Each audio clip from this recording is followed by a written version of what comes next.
اکابری کی حیات سے۔ الحمدللہ رب العالمین والصلاة والسلام علی سید الانبیاء والمرسلین، اما بعد فاعوذ باللہ من الشیطان الرجیم، بسم اللہ الرحمن الرحیم۔ الصلاة والسلام علیک یا رسول اللہ وعلی آلک واصحابک یا حبیب اللہ۔ الصلاة والسلام علیک یا نبی اللہ وعلی آلک واصحابک یا نور اللہ صلی اللہ تعالی علیہ وآلہ وسلم۔ FGN چینل کے ناظرین، پروگرام ہے رحمت بھری حکایات۔ آج بھی ایک بڑا ہی پیارا اور بہترین ہمارا یہ ایپیسوڈ ہوگا، جس میں انشاءاللہ عز و جل آج بھی ہم 3 بزرگان دین کا ذکر خیر کریں گے۔ آئیے ان بزرگوں کا ذکر خیر کرنے سے پہلے اللہ پاک کے آخری نبی مکی مدنی محمد عربی صلی اللہ تعالی علیہ وآلہ وسلم پر درود پاک پڑھنے کی فضیلت کو سنتے ہیں۔ اللہ پاک کے پیارے محبوب صلی اللہ تعالی علیہ وآلہ وسلم نے ارشاد فرمایا کہ جو مجھ پر 3 مرتبہ صبح اور 3 مرتبہ شام درود پاک پڑھے، اللہ پاک پر حق ہے کہ وہ اس کے اس دن اور رات کے گناہوں کو بخش دے۔ صلو علی الحبیب صلی اللہ تعالی علی محمد صلی اللہ تعالی علیہ وآلہ وسلم۔ FGN چینل کے ناظرین، آج انشاءاللہ تبارک و تعالی ہم ان بزرگان دین کا تذکرہ کریں گے کہ جن کے تذکرے سے انشاءاللہ عز و جل ہمیں بہت کچھ سیکھنے کو ملے گا، اور پھر یہ ان کے جو واقعات ہیں یہ ایسے بھی ہیں کہ جو انسان کو جھنجھوڑ کر رکھ دیں۔ آئیے سب سے پہلے حضرت سیدنا عبداللہ بن مبارک رحمۃ اللہ تعالی علیہ ان کی سیرت کے متعلق اور ان کے ایک شارٹ انٹروڈکشن کی طرف ہم بڑھتے ہیں۔ آپ کا پورا نام حضرت سیدنا عبداللہ بن مبارک بن واضح حنظلی رحمۃ اللہ تعالی علیہ ہے، اور آپ حافظ الحدیث، شیخ الاسلام، تاجر اور صاحب تصانیف تھے۔ آپ رحمۃ اللہ تعالی علیہ نے اپنی ساری زندگی حج، تجارت اور راہ خدا میں سفر کرتے ہوئے گزاری۔ حدیث، فقہ، عربی لغت، شجاعت اور سخاوت کے متعلق کئی کتب آپ نے تصنیف فرمائی۔ 118 سنہ ہجری بمطابق 736 سنہ عیسوی کو خراسان میں آپ پیدا ہوئے، اور 181 سنہ ہجری بمطابق 797 کو روم سے واپسی پر آپ انتقال فرما گئے۔ FGN چینل کے ناظرین، آئیے حضرت سیدنا عبداللہ بن مبارک رحمۃ اللہ تعالی علیہ کے اب کچھ فرامین کی طرف ہم بڑھتے ہیں۔ آپ فرماتے ہیں کہ جس نے علماء کو حقیر سمجھا اس کی آخرت کو نقصان ہوگا، جس نے حاکم کو حقیر جانا اس کی دنیا کو نقصان ہوگا، اور جس نے اپنے بھائیوں کو حقیر سمجھا اس کی مروت ختم ہو جائے گی۔ جی ہاں، یہ جو آپ کا فرمان ہے نا، بڑا جامع فرمان ہے۔ 3 پوائنٹڈ باتیں جو ہے نا آپ نے ارشاد فرمائی کہ اگر ہم علماء کی تعظیم کرنے والے نہ بنے، علماء کو حقیر اگر ہم جانتے رہیں گے۔ دیکھیں کہ ایک جنرلی بات ہے نا کہ بعض اوقات کچھ لوگ جو ہے نا اپنے اپنے علاقوں کے اندر، یا مجھے لگتا ہے کہ بہت سارے مقامات پر جو ہے نا یہ محاورتاً اس بات کو کہا جاتا ہے کہ ملا کی دوڑ مسجد تک ہوتی ہے، انہیں کیا پتہ۔ تو لہٰذا اب یہ جو بات ہے نا کہ یہ جو محاورہ کہا جا رہا ہے، کہیں ایسا تو نہیں کہ ہم ایک عالم دین کو، ایک مسجد کے امام کو، ایک حافظ قرآن کو، ایک دیندار شخص کو حقیر جان کر ہم کہہ رہے ہوں کہ انہیں کیا آتا ہے، انہیں کیا زندگی کے اصول پتہ، انہیں جو ہے نا بس گھر اور مسجد کے علاوہ تو کوئی اور چیز ان کو پتہ ہی نہیں ہوتی۔ تو کہیں ایسا تو نہیں کہ ہم حقیر جان رہے ہوں ان کو۔ اور پھر یہ واضح فرمان ہے آپ کا کہ بندہ جب علماء کو حقیر جانتا ہے نا تو اس کی آخرت جو ہے نا یہ تباہ ہو جاتی ہے، اس کی آخرت کو نقصان پہنچتا ہے۔ لہٰذا علماء اکرام، ائمہ اکرام، یہ حفاظ اکرام جو ہوتے ہیں، یقیناً یہ ہمارے آئیڈیل ہیں، یہ ہمارے رہنما ہیں، یہ ہمیں جو ہے نا اللہ پاک کی طرف ہمیں بلاتے ہیں، اور جو شرعی غلطیاں ہم سے ہو رہی ہوتی ہیں یہ ہمیں گائیڈ کر رہے ہوتے ہیں۔ لہٰذا اپنی سوسائٹی کے اندر اپنے ان رہنماؤں کی عزت کرنی چاہیے، انہیں جو ہے نا ریسپیکٹ دینی چاہیے، اور اپنے بچوں کو بھی ان کی تعظیم کرنے کا انداز سکھانا چاہیے۔ کہیں ایسا نہ ہو کہ علماء کو حقیر جاننا یہ ہماری آخرت کو برباد کر دے۔ اور دوسری بات جو آپ نے ارشاد فرمائی اور وہ انڈرسٹوڈ ہے کہ حاکم کو حقیر سمجھنا جو ہے نا یہ دنیا کو نقصان ہوگا. تو اللہ پاک نے جس کو دنیا میں کوئی بڑا مقام و مرتبہ اور منصب دیا ہے، یا کسی اور جو ہے نا ایڈمنسٹریٹو سسٹم کو آپ لے لیں، یا پھر یہ کسی آفیشیل ورک کو آپ لے لیں کہ کوئی ایک بندہ آفیسر ہے، تو وہاں پر جو ہے نا اب اگر ان کو حقیر اگر جانا جاتا ہو تو پھر ظاہر ہے کہ وہاں یہ تو ایک کامن سینس کی بات ہے کہ آئے دن اس طرح کی چیزیں جو ہے نا وہ نظر آتی ہیں کہ بھائی فلاں آفیسر سے بن نہیں پائی تو یوں میرا نقصان ہو گیا، فلاں حاکم سے میری بن نہیں پائی تو یوں میرا نقصان ہو گیا. تو علماء سے جو ہے نا ان کو حقیر جاننا یہ آخرت کو نقصان پہنچائے گا، اور حاکم کو حقیر جاننا یہ دنیا کو نقصان پہنچائے گا. اور اسی طرح جو اپنے اطراف میں رہنے والے ہمارے رشتہ دار ہیں، دوست ہیں، ہمارے بھائی ہیں، ان کو حقیر جاننا یہ انسان کی جو ہے نا وہ مروت کو ختم کر دیتا ہے. یعنی اس کا کوئی لحاظ نہیں رکھا جاتا، یار عزت ختم ہو جاتی ہے نا، کہ لوگ ٹھیک ہے سامنے تعظیم کریں گے، عزت دیں گے، ریسپیکٹ دیں گے، لیکن جب ہم وہاں اس مجلس سے، اس محفل سے اٹھ کر چلے جائیں گے نا، تو جن کو ہم حقیر سمجھ رہے تھے اگر وہ اپنی زبان سے نہ کہے تو کم سے کم دل میں تو برا جانتا ہے کہ یار یہ پتہ نہیں کیسا انسان ہے کہ ایوری ٹائم یا میکزیمم ٹائم یہ جو ہے نا میری بے عزتی کرتا ہے یا مجھے حقیر سمجھتا ہے. لہٰذا یہ تین آپ کے جو الگ الگ فرمان نہیں ہیں بلکہ ایک ہی فرمان کے اندر آپ نے یہ تین پوائنٹڈ باتیں ارشاد فرمائی ہیں. لہٰذا اس بات کو یاد رکھیے، علماء کی تعظیم کیجیے، اور بالخصوص اپنے رشتہ دار ہیں، دوست و احباب ہیں تو ان کی بھی اچھے انداز پر تعظیم کی جائے، انہیں بھی ریسپیکٹ دینی چاہیے. اور پھر ایک مسلمان کا تو یہ شیوا نہیں ہے، یہ اس کا انداز نہیں ہونا چاہیے کہ وہ کسی کو حقیر جانے، بلکہ اللہ پاک کی بارگاہ میں عاجزی کرتے ہوئے اپنے آپ کو کمتر اور دوسروں کو افضل جاننے والے اگر ہم بن گئے تو انشاءاللہ تبارک و تعالی اس کی برکتیں اور اس کے فائدے ہم دونوں جہاں میں انشاءاللہ ضرور دیکھیں گے. آئیے ایک اور فرمان آپ رحمت اللہ تعالی علیہ کا میں آپ کو سناؤں کہ آپ فرماتے ہیں مومن معافی کا بہانہ تلاش کرتا ہے اور منافق غلطیاں تلاش کرتا ہے. جی ہاں، اللہ پاک نے بھی قرآن کریم میں ارشاد فرمایا نا کہ لوگوں کی ٹوہ میں، یعنی کہ ان کے عیب تلاش کرنے کی جستجو میں نہ پڑے رہو. جی ہاں، یہ بڑی پیاری اور بہترین بات ہے. ہم اپنی جو ہے نا عادت پر غور کریں، یا ہمارا جو روزانہ کا ایک انداز ہے لائف گزارنے کا، اس پر اگر ہم غور کر لیں تو ہم تھوڑا سا اس کو نہ کیٹیگرائز کر سکتے ہیں کہ ہم جو ہے نا کس کیٹیگری میں شمار ہوں گے. یہاں میں دوبارہ آپ کو سنا رہا ہوں، آپ فرماتے ہیں کہ مومن معافی کا بہانہ تلاش کرتا ہے اور منافق جو ہے نا یہ غلطیاں تلاش کرتا ہے. اب ہم غور کریں کہ ہم اپنے اطراف میں رہنے والے لوگوں کو جو ہے نا ان کی غلطیوں پر ان کو معاف کرتے ہیں، یا پھر یہ کہ ڈھونڈ ڈھونڈ کر ان کی غلطیاں نکالتے ہیں تاکہ ہم ان کو بے عزت کریں، ان کو ذلیل کریں، ان کو بدنام کریں، دوسروں کی نظروں میں ان کو نیچا دکھانے کی کوشش کریں. تو شاید آج ہمارے گھروں کا یا ہمارے خاندان کا یا پھر دیگر ایک جنرلی بات میں کہہ رہا ہوں، ایک سوسائٹی کی اگر بات کی جائے نا تو شاید ایسا ہمارا جو ہے نا وہ حال ہو گیا ہو کہ وہ کہا جاتا نا کہ دیواروں کے بھی کان ہوتے ہیں. تو کہیں ایسا تو نہیں کہ ہم اپنے گھر کے اندر ہی اپنے بھائی کی دیوار کو کان لگا کر سنتے ہوں کہ یہ کیا بات کرتا ہے، یہ کیا بول رہا ہے، یہ کیا پلاننگ کر رہا ہے، یہ اپنے بچوں کو جو ہے نا کیا سمجھا رہا ہے، کیا اپنے بچوں کی تربیت کر رہا ہے.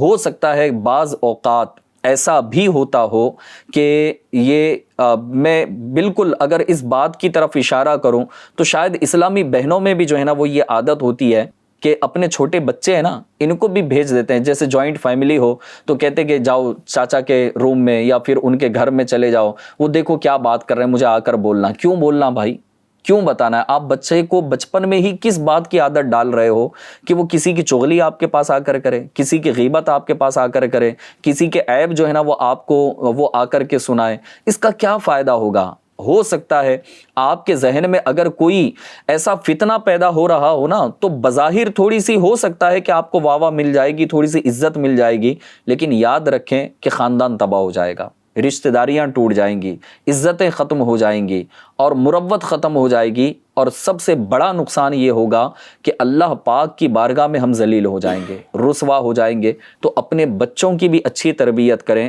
اگر بالفرض آپ کا بچہ اگر آپ کو آ کر اپنے کسی رشتہ دار کی کوئی نگیٹو بات اگر آپ کو بتاتا ہے تو اپنے بچے کی تربیت کریں کہ بیٹا یہ ہمارا کام نہیں ہے کہ ہم کسی کے عیب تلاش کریں، کسی کے عیبوں پر نظر رکھنا یہ ہمارا کام نہیں ہے۔ ہاں، خوبیوں پر نظر رکھیے، محبت بڑھے گی۔ عیبوں پر اگر نظر رکھو گے تو پھر دل میں نفرت پیدا ہوتی چلی جائے گی۔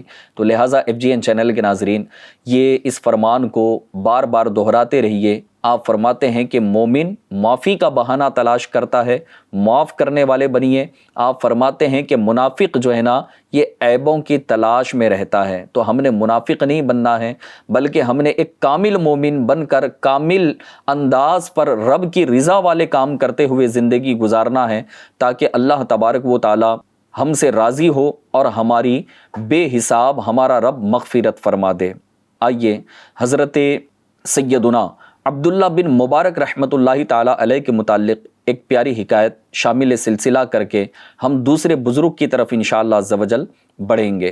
زکریا بن عدی کہتے ہیں کہ میں نے حضرت سیدنا عبداللہ بن مبارک رحمۃ اللہ تعالی علیہ کو خواب میں دیکھ کر پوچھا کہ اللہ پاک نے آپ کے ساتھ کیا معاملہ فرمایا؟ تو آپ رحمۃ اللہ تعالی علیہ نے ارشاد فرمایا کہ حدیث پاک کی خاطر سفر کرنے کی وجہ سے مجھے بخش دیا گیا۔ لہٰذا حدیث پاک سیکھنا یقیناً یہ بڑی سعادت مندی کی بات ہے کہ حدیث پاک یہ ہمارے پیارے آقا کے فرمان ہوتے ہیں، یہ ہمارے پیارے آقا کا کلام ہوتا ہے۔ تو حدیث پاک سیکھنے کے لیے یقیناً آپ بھی سفر کیجئے، دعوت اسلامی انڈیا کے پلیٹ فارم سے فائدہ اٹھائیے، مدنی قافلوں میں سفر کیجئے، دعوت اسلامی انڈیا کے ہونے والے ہفتہ وار اجتماعات کے اندر شرکت کیجئے۔ اس کے علاوہ دیگر اور بھی بہت سارے جو ہے نا دعوت اسلامی انڈیا کے ڈپارٹمنٹس ہیں، تقریباً 50+ ڈپارٹمنٹ کے اندر دعوت اسلامی انڈیا میں الحمدللہ عز و جل یہ رن کر رہی ہے۔ تو آپ کسی بھی ڈپارٹمنٹ سے علم دین حاصل کر سکتے ہیں اور خوب پیارے آقا صلی اللہ تعالی علیہ وسلم کے فرامین سیکھنے کی سعادت حاصل کر سکتے ہیں۔ FGN چینل کے ناظرین، آئیے آگے بڑھتے ہیں، اور دوسرے جو بزرگ ہیں وہ ہیں حضرت سیدنا ابو معاویہ یزید بن زرعی رحمۃ اللہ تعالی علیہ۔ آئیے آپ کے انٹروڈکشن کی طرف بڑھتے ہیں۔ آپ رحمۃ اللہ تعالی علیہ حافظ الحدیث اور بصرہ کے محدث تھے۔ 101 سنہ ہجری میں پیدا ہوئے۔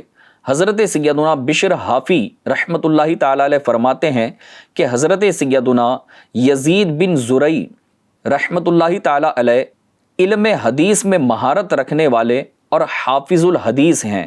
میں نے آپ کی مثل کسی کو نہیں دیکھا، اور جس طرح آپ حدیث کی صحت کا لحاظ رکھتے تھے اس طرح کسی کو نہیں دیکھا۔ آپ رحمۃ اللہ تعالی علیہ کے والد ابو اللہ کے حاکم تھے، اور انہوں نے ترکے میں 5 لاکھ درہم چھوڑے، لیکن آپ رحمۃ اللہ تعالی علیہ نے ان میں سے کچھ نہ لیا، اور 182 سنہ ہجری میں آپ کا وصال ہوا۔ حضرت سیدنا امام عبداللہ شمس الدین محمد بن احمد بن عثمان ذہبی رحمۃ اللہ تعالی علیہ نقل کرتے ہیں کہ نصر بن علی رحمۃ اللہ تعالی علیہ نے کہا کہ میں نے حضرت سیدنا یزید بن زرع رحمۃ اللہ تعالی علیہ کو خواب میں دیکھ کر پوچھا کہ اللہ پاک نے آپ کے ساتھ کیا معاملہ فرمایا؟ تو آپ نے جواب دیا کہ مجھے جنت میں داخل کر دیا گیا۔ میں نے عرض کی کہ اس کی وجہ کیا تھی؟ تو آپ رحمۃ اللہ تعالی علیہ نے ارشاد فرمایا کہ کثرت سے نوافل ادا کرنے کی وجہ سے۔ FGN چینل کے ناظرین، اب ہم اپنے جو ہے نا پریکٹیکل لائف پر اگر غور کریں تو ہمارے پاس نا فری ٹائم بہت ہے، اور ہم فری ٹائم میں کیا کرتے ہیں کہ گیم کھیل رہے ہوتے ہیں، یا دوستوں کے پاس چلے گئے، یا کسی ہوٹل میں بیٹھ کر کے ہم نے گپ شپ کی، یا کسی ریسٹورنٹ کی طرف ہم چلے جاتے ہیں تاکہ ہمارا ٹائم پاس ہو۔ لیکن آج اگر ہم اپنے آپ پر اگر غور کریں تو ہمیں اس بات کی یقیناً اشد ضرورت ہے کہ ایسے پرفتن دور میں ہم اپنے آپ کو اپنے رب کی عبادت کی طرف لے کر آئیں۔ جی ہاں، آپ نے جو ہے نا اپنی مغفرت کا جو سبب بتایا ہے وہ یہ کہ نوافل کی کثرت کرنا۔ جی ہاں، میں آپ کو کچھ باتیں انشاءاللہ عز و جل عرض کرتا ہوں تاکہ نوافل کی فضیلت بھی جو ہے نا ہمیں پتہ چلے اور پھر ہمارے دل میں بھی جو ہے نا ایک جذبہ پیدا ہو کہ ہم بھی نفل نماز ادا کرنے والے بن جائیں۔ ہمارے پیارے آقا مکی مدنی مصطفیٰ صلی اللہ تعالیٰ علیہ وآلہ وسلم ارشاد فرماتے ہیں کہ اللہ پاک نے ارشاد فرمایا، میرا بندہ میری کسی محبوب شے سے اس قدر قرب حاصل نہیں کرتا جتنا کہ فرائض سے، اور میرا بندہ نوافل کے ذریعے میرا قرب حاصل کرتا رہتا ہے یہاں تک کہ میں اسے محبوب بنا لیتا ہوں۔ سبحان اللہ، نوافل کی کتنی برکتیں ہیں کہ نوافل پڑھنے والے کو اللہ تبارک و تعالیٰ اپنا محبوب بنا لیتا ہے۔ جی ہاں، اگر نفل نمازیں پڑھنے کی اگر بات کی جائے تو میں اگر کچھ روایتیں آپ کو سناؤں تو ایک روایت میں ارشاد فرمایا گیا کہ فرض نماز کے بعد سب سے افضل نماز یہ رات کی نماز ہے۔ جی ہاں، رات کی نماز سے مراد علماء اکرام نے ارشاد فرمایا کہ نماز تہجد یہ فرض نماز کے بعد یہ سب سے افضل نماز ہے۔ کوشش کریں کہ جب بھی آدھی رات آپ کی آنکھ کھل جائے، بلکہ ہونا تو یہ چاہیے کہ باقاعدہ اہتمام کے ساتھ۔ جی ہاں، میں نے دعوت اسلامی انڈیا کا آپ کے سامنے ابھی تذکرہ کیا، میں نے مدنی قافلوں کے بارے میں آپ کو عرض کیا کہ مدنی قافلے میں آپ سفر کریں۔ دعوت اسلامی انڈیا کا ڈپارٹمنٹ ہے مدنی کورسز، ان کورسز کو جو فزیکلی طور پر کروایا جاتا ہے الحمدللہ عز و جل، جو اس کا شیڈیول ہے نا، اس کا جو جدول ہے، ٹائم ٹیبل ہے، یہاں الحمدللہ آپ کو مدنی قافلے میں تہجد بھی پڑھائی جاتی ہے، اشراق و چاشت بھی پڑھائی جاتی ہے، نماز مغرب کے بعد جو ہے نا اوابین بھی پڑھائی جاتی ہے، نماز عشاء کے بعد صلاۃ التوبہ بھی پڑھائی جاتی ہے۔ اسی طرح مدنی کورسز ڈپارٹمنٹ کے انڈر جو کورسز کروائے جاتے ہیں وہاں پر بھی الحمدللہ عز و جل ان نوافل کا اہتمام کیا اور کروایا جاتا ہے۔ تو بالخصوص آپ نماز تہجد ادا کرنے کے لیے، اس کی عادت بنانے کے لیے مدنی قافلوں میں سفر کیجئے یا مدنی کورسز میں سے کوئی کورس کیجئے، انشاءاللہ عز و جل اس کی عادت بنے گی۔ اشراق و چاشت کی فضیلت کے کیا کہنے کہ پیارے آقا صلی اللہ تعالیٰ علیہ وآلہ وسلم نے ارشاد فرمایا کہ جو فجر کی نماز پڑھ کر ذکر خدا کرتا رہے یہاں تک کہ آفتاب بلند ہو جائے، اور پھر اگر اس نے 2 رکعتیں ادا کی تو اللہ پاک اسے پورے حج اور عمرے کا ثواب عطا فرمائے گا۔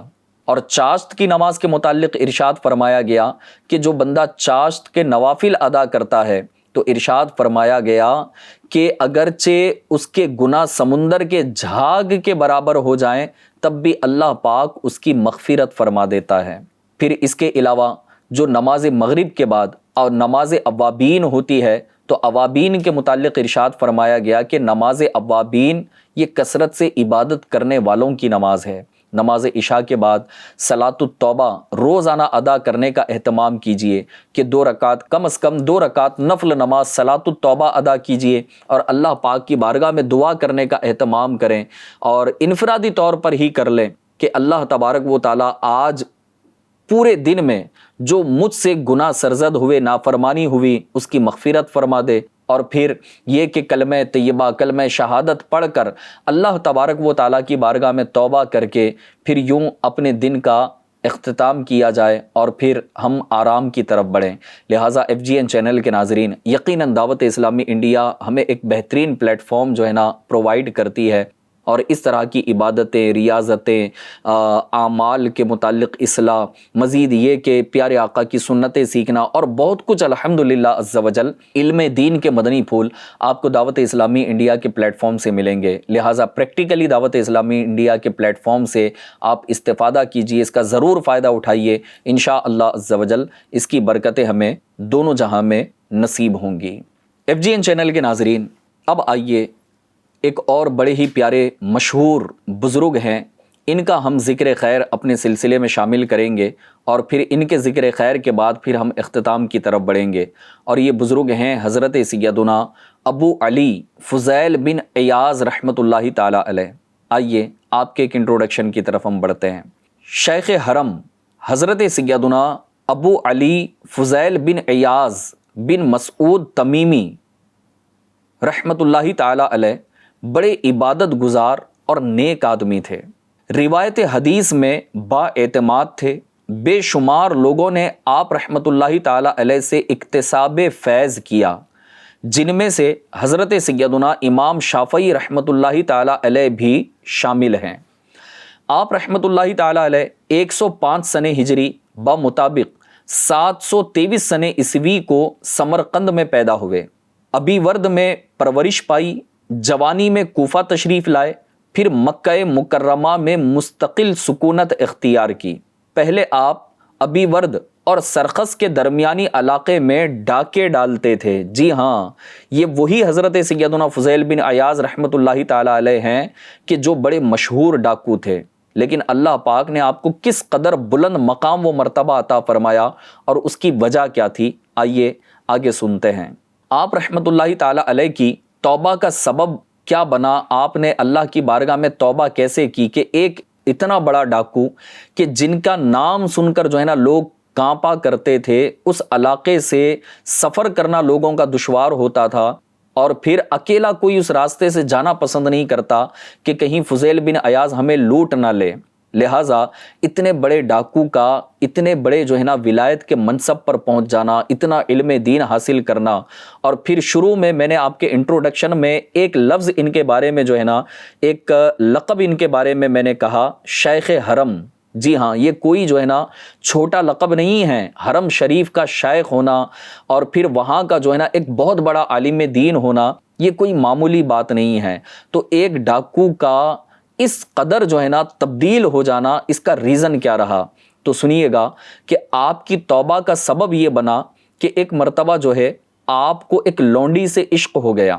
اس سے ملنے کے لیے آپ دیوار پر چڑھ رہے تھے کہ آپ نے اس دیوار پر چڑھتے چڑھتے قرآن کریم کی تلاوت کرنے والے کی آواز سنی، اور وہ یہ آیت مبارکہ کی تلاوت کر رہا تھا جس میں اللہ تبارک و تعالی ارشاد فرماتا ہے، الم یأن للذین آمنوا ان تخشع قلوبہم لذکر اللہ۔ ترجمہ کنز الایمان، کیا ایمان والوں کو ابھی وہ وقت نہ آیا کہ ان کے دل جھک جائیں اللہ کی یاد کے لیے؟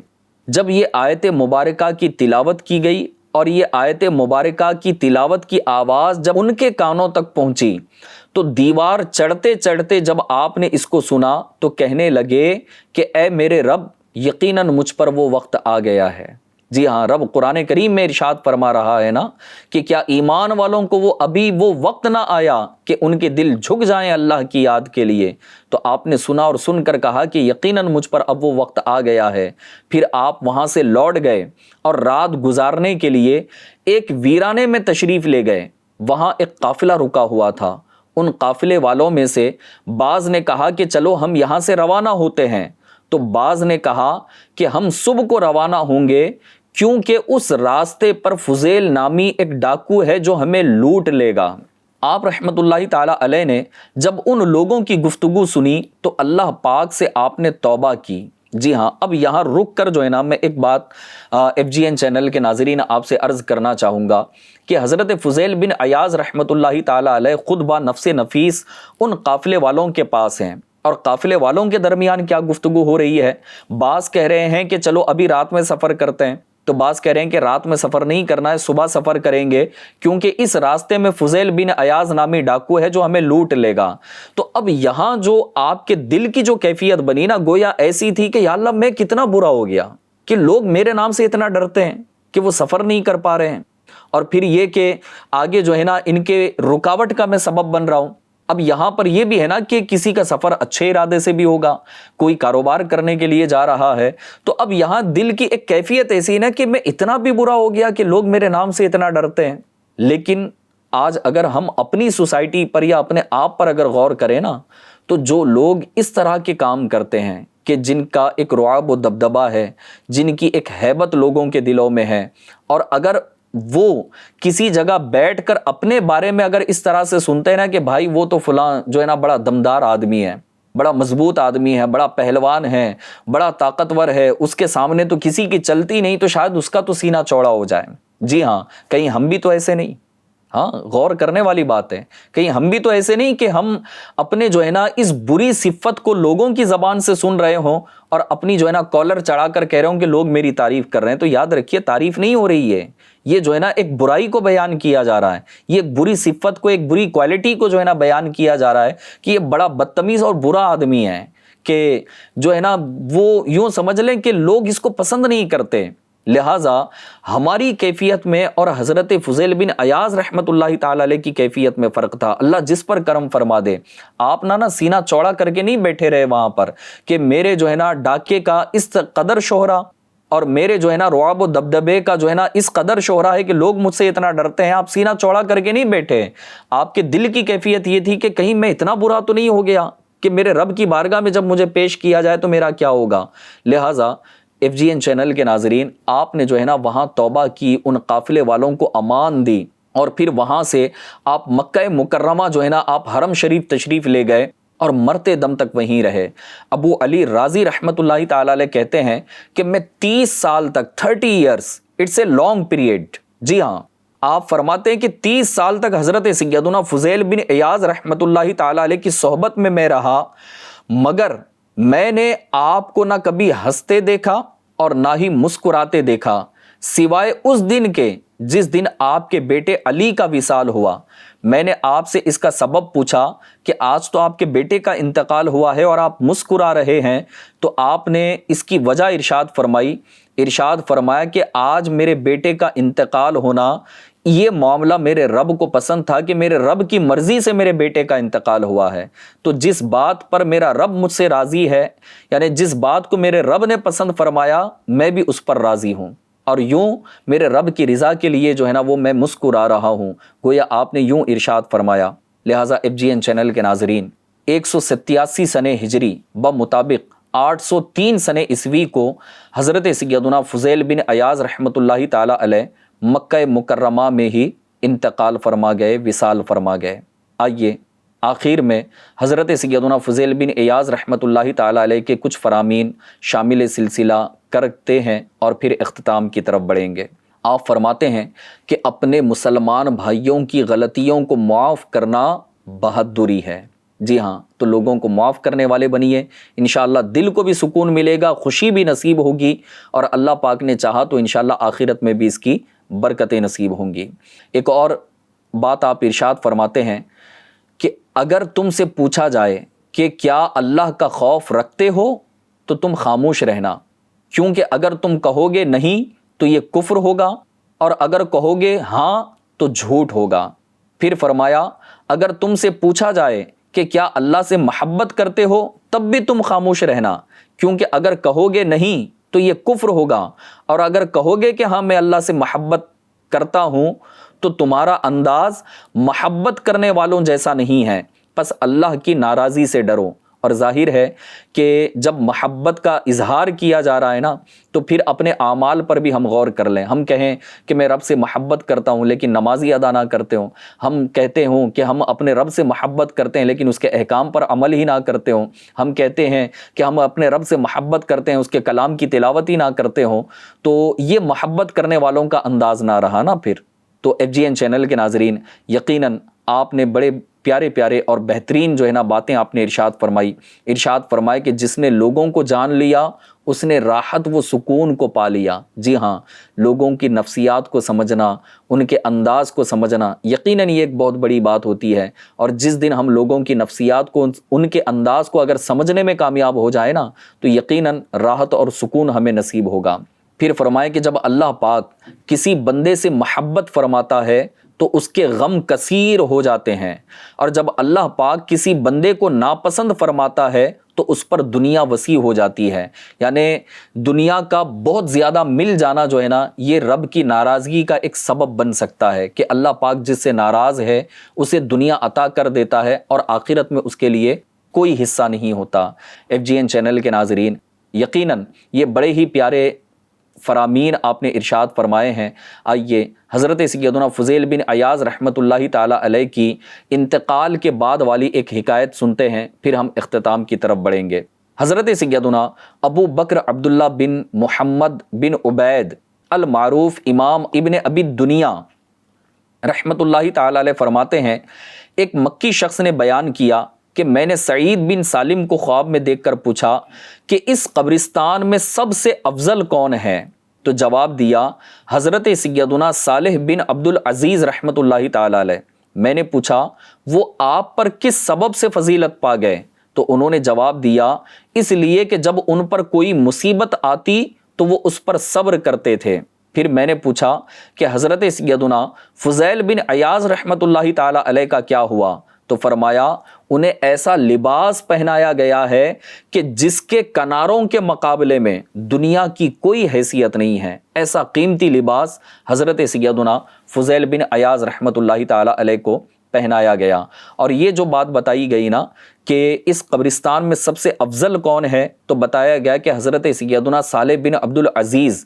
تو اس کی وجہ جب پوچھی گئی تو انہوں نے بتایا کہ یہ صبر کیا کرتے تھے مصیبتوں پر۔ تو ہمیں بھی چاہیے کہ ہم آنے والی مصیبتوں پر صبر کریں۔ اللہ پاک نے قرآن کریم میں ارشاد فرمایا نا ان اللہ مع الصابرین، کہ بے شک اللہ صبر کرنے والوں کے ساتھ ہے۔ تو صبر کیجئے، اللہ آپ کے ساتھ ہے، اور یقیناً وہ تو ہمیشہ ساتھ ہے لیکن یہاں اسپیشلی طور پر ہے نا۔ تو صبر کیجئے گا، اللہ پاک انشاءاللہ عز و جل دونوں جہاں میں ہمیں بہتری عطا فرمائے گا۔ اللہ کریم ہمیں ان بزرگوں کا صدقہ نصیب فرمائے، ان کے فرامین پر عمل کی سعادت عطا فرمائے، اور ان کی عبادت و ریاضت اور ان کے تقوی و پرہیزگاری کا صدقہ ہمیں بھی نصیب فرمائے۔ آمین بجاہ النبی الامین صلی اللہ تعالی علیہ وآلہ وسلم۔ صلو علی الحبیب صلی اللہ تعالی علی محمد صلی اللہ تعالی علیہ وآلہ وسلم۔ ملتا ہے در سے آخرت ان واقعات سے، سیکھیں سبق آؤ اکابری کی حیات سے۔